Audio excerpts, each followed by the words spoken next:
Horn മുഴക്കിയത് പ്രകോപിപ്പിച്ചു. എറണാകുളത്ത് നിന്ന് കട്ടപ്പനയ്ക്ക് പോയ KSRTC ബസ് ഡ്രൈവറെ തൃപ്പൂണിത്തുറയിൽ വെച്ച് കാറുകാരൻ മർദ്ദിച്ചതായി പരാതി. തലയ്ക്കും കൈക്കും പരിക്കേറ്റ ഡ്രൈവർ തൃപ്പൂണിത്തുറ ഗവൺമെന്റ് ആശുപത്രിയിൽ ചികിത്സയിലാണ്. എറണാകുളം ഡിപ്പോയിലെ KSRTC ഡ്രൈവർ സുബൈറിനാണ് മർദ്ദനമേറ്റത്.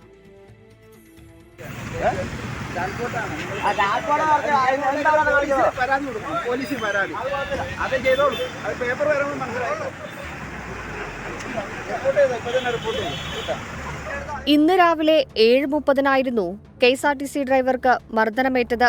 എറണാകുളം ഡിപ്പോയിൽ നിന്ന് കട്ടപ്പനയ്ക്ക് പോയ ബസ് തൃപ്പൂണിത്തുറയിൽ വെച്ച് ഹോൺ മുഴക്കി. ബസ്സിന് മുന്നേ പോയ കാർ ഡ്രൈവർക്ക് ഇത് ഇഷ്ടപ്പെട്ടില്ല. പുറത്തിറങ്ങിയ ഡ്രൈവർ KSRTC ബസ് തടഞ്ഞ ശേഷം ഡ്രൈവറെ മർദ്ദിക്കുകയായിരുന്നു.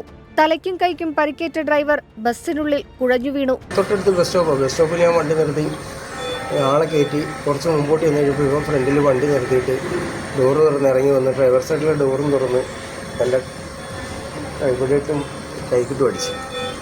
കൈക്ക് പരിക്കുണ്ട്. അസഭ്യം പറഞ്ഞെന്ന് പറഞ്ഞാൽ ഒരുപാട് ചീത്ത വിളിച്ചു.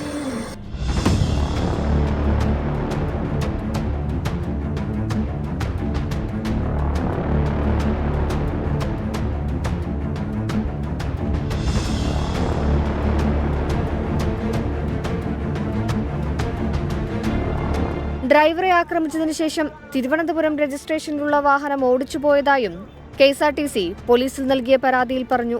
KL 01 AX 4444 എന്ന ഇന്നോവ കാറിലെത്തിയവരാണ് ഡ്രൈവറെ മർദ്ദിച്ചത്. മർദ്ദനത്തിൽ പരിക്കേറ്റ ഡ്രൈവറെ ആശുപത്രിയിൽ പ്രവേശിപ്പിച്ചു. സംഭവത്തിൽ KSRTC പോലീസിൽ പരാതി നൽകി. 24 കൊച്ചി.